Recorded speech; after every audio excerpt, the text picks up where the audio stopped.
Após a importante vitória contra o Cuiabá pelo Brasileirão no final de semana, o técnico Eduardo Cudê acabou contrariando as declarações recentes dos dirigentes do Internacional. Afinal, nas últimas semanas, tanto o presidente Alessandro Barcelos quanto o Magrão deram um jeito de jogar um balde de água fria no torcedor, dizendo que, no início do ano, a grande expectativa, o grande objetivo era lutar por títulos, principalmente o título brasileiro, que é a grande obsessão do Internacional. Mas que agora, com este contexto da tragédia, com este contexto de o Internacional jogar fora de casa, longe da sua torcida, não treinar no seu CT, enfim, tudo isso que tu sabe que está acontecendo, que hoje eles já não podem mais cravar que o Inter vai lutar por algum título, que hoje eles já não têm mais esta certeza. Porém, após a vitória contra o Cuiabá, o técnico Eduardo Cudê foi por outro caminho. Ele disse que, para ele, o objetivo segue o mesmo. Os objetivos não mudaram independente do contexto. Então, enquanto o Barcelos e o Magrão acabam jogando este balde de água fria no torcedor, tirando um pouco dessa expectativa e até deste peso, digamos assim, de luta por título, o técnico Eduardo Cudê diz o contrário, que, olha, independente do que esteja acontecendo, o objetivo, para mim como treinador e para o elenco, segue o mesmo, segue brigar por títulos, segue lutar até o final para tentar buscar esse título do Brasileirão e talvez outros títulos. Então há neste momento estes discursos diferentes. Um discurso por parte dos dirigentes e outro discurso por parte do treinador do Internacional. Mas por que eu tô falando isso contigo? Porque eu parei para pensar em relação a essa declaração do Cudê e também em relação às declarações do Barcelos e do Magrão. E quero conversar contigo. Afinal, o Inter ainda pode chegar no Brasileirão? Sim, estamos no início de campeonato. O Inter tem 2 jogos atrasados. E tem algumas coisas que devem ser pontuadas. E por isso que eu gosto de conversar contigo. Ter esse papo solto, descontraído, sem muita pauta, sem tanta informação. Bom, vamos por partes. Primeiro ponto, o Magrão e o Barcelos não estão errados. O contexto é um contexto totalmente inesperado. O Rio Grande do Sul vive uma tragédia. E o Internacional também foi atingido de certa forma. Vai ter que atuar longe de sua torcida, longe de seu estádio, os jogadores longe de suas famílias. O Inter não vai poder treinar em seu CT, enfim, estará fora de casa a princípio até agosto. E isso é muito pesado. Então é um contexto diferente que sim abala, afeta o planejamento e também a gente tem que falar, afeta a parte psicológica dos jogadores. Porque muitas vezes a gente vê jogador de futebol como uma máquina, um cara que é muito bem pago e tem que estar sempre 100%. Mas não é assim. Sim, eles são muito bem pagos, ganham um salário astronômico, mas são seres humanos. E o contexto em si pode pesar também psicologicamente. A gente também tem que pensar nesse lado. Mas enfim, o contexto não é favorável. E obviamente abala, muda, pode mudar um pouco deste planejamento inicial, pode realmente fazer o Inter rever algumas coisas e até algumas prioridades. Dito isso também há o contexto da Copa América. O Inter perde 3 de seus principais jogadores, a sua dupla poderosa de ataque, ou ao menos deveria ser assim, Ener Valencia e Borré, e também o seu goleiro, que é titular da seleção uruguaia, o Rocher. São 3 desfalques muito importantes. São 3 jogadores titulares que acabarão desfalcando, que agora acabam desfalcando o Internacional, tanto na Copa Sul-Americana quanto no Campeonato Brasileiro. Só que este é um contexto que já estava previsto. Não dá para dizer que mudou agora. E se mesmo assim, anteriormente, sabendo que esses jogadores seriam convocados, a diretoria do Internacional dizia que o Inter iria brigar por títulos, e inclusive por isto contratou o Alário e reforçou também tão bem o seu elenco, então nesta parte não deve mudar muita coisa. Mas é fato, obviamente, o Inter vai ser afetado agora pela Copa América, por estas convocações, sem 3 dos seus jogadores titulares. Mas agora, vou de novo, como eu falei naquele vídeo de opinião, aquele vídeo passado de opinião sobre a permanência ou não do Kudê, eu vou pular a cerca, eu vou pro outro lado. Porque assim como o Inter tem importantes desfalques devido à Copa América, o Inter se reforçou muito bem. E justamente no início do ano a gente falava o quê?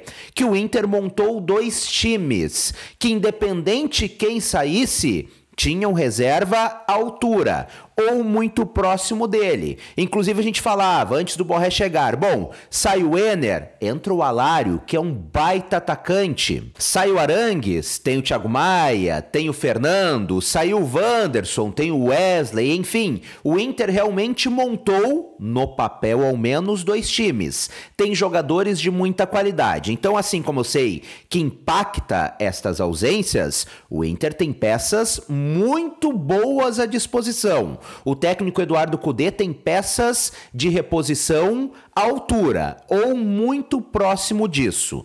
Mas a gente está falando do Brasileirão. E sim, vamos pegar o último jogo. O primeiro tempo do Inter contra o Cuiabá foi um primeiro tempo muito ruim, muito fraco. Mas na segunda etapa o Inter melhorou bastante e acabou vencendo a partida. Mas vamos pegar friamente em números, porque eu vejo um desespero muito grande por parte dos torcedores colorados. Vamos pegar em números. O Inter tem 5 partidas, 2 jogos atrasados. O Inter já jogou 5 partidas, tem 3 vitórias, 1 empate e só uma derrota. Hoje, proporcionalmente, o Inter tem a mesma campanha proporcionalmente, é claro, o Flamengo tem mais jogos, do que o Flamengo, que é líder do Campeonato Brasileiro. Eu tô falando campanha. Então ainda não é motivo para se desesperar. Muito pelo contrário, se é para pensar em alguma coisa, é para ter esperança. Hoje o Inter tem campanha de líder e tem 2 jogos atrasados. Neste momento, é claro, é início de campeonato. Eu tô falando do momento, do contexto atual. Neste momento, o Inter está a 4 pontos atrás do líder, tendo 2 jogos a menos. Ou seja, o Inter está a 4 pontos atrás do líder, tendo 6 pontos para disputar, 6 pontos atrasados, que são partidas contra Cruzeiro e Juventude. 2 equipes que, teoricamente, no papel, o Inter tem mais time e pode vencer e deve vencer, mesmo sabendo que o Inter pode jogar mais, como falei naquele vídeo do Kudê, e precisa jogar mais. Mas o Inter pode vencer. Ou tu discorda de mim que hoje o Inter tem menos time do que Cruzeiro e Juventude? Para mim não tem discussão, obviamente tem mais time. Mas claro, futebol são 11 contra 11, nos 90 minutos por ali, mas a tendência é de vitória. Então, este início de campeonato, embora sejam poucos jogos, em números, no contexto, em termos de estatísticas, digamos assim, o torcedor colorado pode ficar esperançoso. É campanha de líder, 2 jogos atrasados contra 2 equipes inferiores ao Internacional e somente 4 pontos atrás do líder. E tem mais. Durante a Copa América, o Flamengo também deve ficar desfalcado, também deve perder ao menos 3 jogadores muito importantes, 3 jogadores uruguaios, que aliás, não foram convocados nessa convocação para o amistoso da seleção uruguaia, ao contrário do Rocher que foi, mas tudo bem, mas eles devem ir para a seleção uruguaia, então o Flamengo também deve ser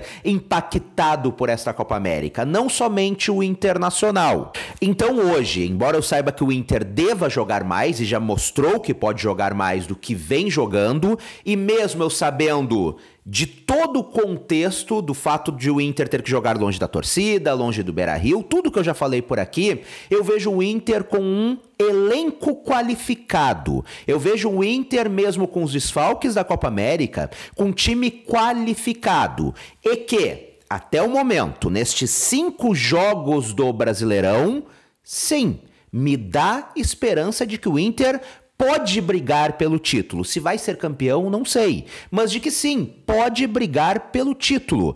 A campanha embora sejam poucos jogos, é boa. O Inter tem jogos a menos, está a 4 pontos atrás do Flamengo, tendo 6 pontos atrasados para disputar. O Inter tem um elenco qualificado, montou basicamente 2 times, só realmente precisa jogar mais. Mas de verdade, eu não tô naquele time daqueles torcedores que estão jogando a toalha, dizendo que acabou o ano, que o Inter tá muito mal, que tem que trocar todo mundo, porque não é isso que eu tô vendo. Eu tô vendo um time que precisa melhorar, isto é fato, isto é óbvio, mas tem elenco para isso, tem peças para isso, e no Brasileirão, que é o principal foco do ano, nestes poucos jogos tá fazendo uma boa campanha. Então, neste momento, eu ainda me permito acreditar. Eu ainda acredito que sim, o Inter pode brigar pelo título do Brasileirão. Se vai ser campeão, não sei, mas acredito que, embora tenha todo o contexto desfavorável, o Inter ainda possa brigar pelo título do Campeonato Brasileiro. Ao meu ver, eu concordo com o Kudê e discordo do Barcelos e do Magrão. O objetivo segue o mesmo, apesar de todas as adversidades. O Inter investiu no início do ano, o Inter contratou peças qualificadas, manteve toda a base do elenco que foi semifinalista da maior competição do continente, então sim, eu acredito que não tem nada perdido, que o Inter ainda pode brigar pelo título do Brasileirão. E aliás, já fica também aqui um puxão de orelha numa galera aí. Porque é inacreditável como alguns torcedores do Inter nunca se permitem ter felicidade. Se o Inter perde, obviamente, tá tudo ruim. Se o Inter empata, tá tudo ruim. E se o Inter vence, como venceu o Cuiabá, esses mesmos torcedores pregam que o Colorado não pode comemorar porque o Cuiabá é inferior. Então, peraí. Se perde, tá ruim. Se empata, tá ruim. Se ganha, tá ruim. Não tem mais que assistir futebol. Não tem mais que torcer. Pelo amor de Deus, se permitam desfrutar das vitórias. Ah, o adversário é inferior? Beleza. Se é inferior, o Inter tem que ir lá e vencer. Como venceu? E é isso. Comemora a vitória. Comemora a vitória no final de semana. Hoje, segunda-feira, já começa a pensar no próximo jogo. Mas, pelo amor de Deus, vamos deixar de ser chato, gente. Não é... Parece que o torcedor colorado tem que sempre ter aquele clima de terra arrasada na cabeça. Ah, perdeu tá ruim, empatou tá ruim, ganhou tá ruim, não deu show tá ruim, independente se ganha, independente se faz 3 pontos. 3 pontos são 3 pontos. Os 3 pontos do final de semana, a vitória contra o Cuiabá foi muito importante pro Internacional. E pra gente encerrar esse papo, ainda falando sobre essa vitória contra o Cuiabá, obviamente a arbitragem foi um show de horrores. O árbitro péssimo, foi salvo pelo VAR. Aliás, um dos piores árbitros que eu já vi na minha vida. Aquele lance do Rocher, primeiro, era para expulsão do jogador do Cuiabá, ele deu só amarelo, mas o pior, ele estava dando pênalti pro Cuiabá. Enfim, uma arbitragem completamente caótica. E o Felipe Becker, vice de futebol do Inter, foi para os microfones e, ao meu ver, acertadamente protestou. Ficou na bronca com a CBF. Segundo ele, parece que a CBF está usando o Inter como uma espécie de